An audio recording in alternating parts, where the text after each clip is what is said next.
Nadreen, बुशेरीअ भरिसां सरदाराबाद शाख जे आबादगारनि पाणीअ जी खोट ख़िलाफ़ एहतिजाजी मुज़ाहिरो करे धरणो आयो। संदन चवणु आहे त आबपाशी खाते वारा पाणी बंदि करे फ़सुल सुकाए रहिया आहिनि। वधीक तफ़सील ॾिसूं था अल वधायो अबड़ो जी इन रिपोर्ट में।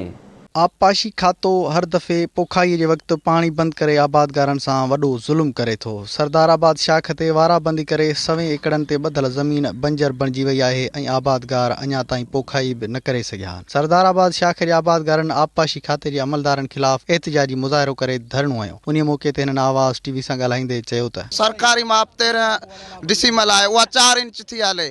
ही करप्ट ऑफिसर आहिनि, ही असांखां गरी रुश्वत तलब था कनि। 8 ॾींहं वरी ॿधनिसि था। असांजी पोखाई चङी तरह न थी आहे, माना 4 आना बि पोखाई न थी आहे। वरी जेकॾहिं हींअर ॿधंदसि त असांजो माना फ़सुलु आबादी खां वेंदो हलियो, असांजा बचा बुख ते वेहंदा। असां ज़ुल्म आहे, पाणी न आहे, पोखाई नथा करे सघूं। ऑफिसर सां था ॻाल्हायूं, तूं चवंदा त असां बासरनि जे चवण ते था कयूं। हाणे पुलिस खे वठण विया आहिनि, पुलिस अचे असांखे मारे छा कंदो? असां भला हुजे बुख मरण खां पोइ गोलियुनि जा मजबूरियूं। असां पीपल्स पार्टी जा वर्कर वोटर आहियूं, सभु वीचारा।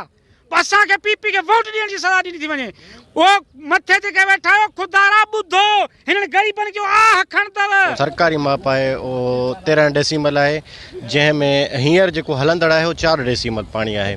इन में आबादी सां मुतासिर थिए थी त कानूननि असांखे जेकॾहिं वाराबंदी कनि बि था त असांखे हिकु दफ़ा पाणी फुल ॾिए। आबादगारनि जो चवणु आहे त शाख खे बंदि करे असांजो मुआशी क़तल कयो पियो वञे। हिननि आला इख़्तियारनि खां मुतालबो कयो आहे त असांजी शाख जी वाराबंदी ख़तमु कई वञे, न त ॿी सूरत में असां एहतियात जो दाइरो वधाईंदासीं।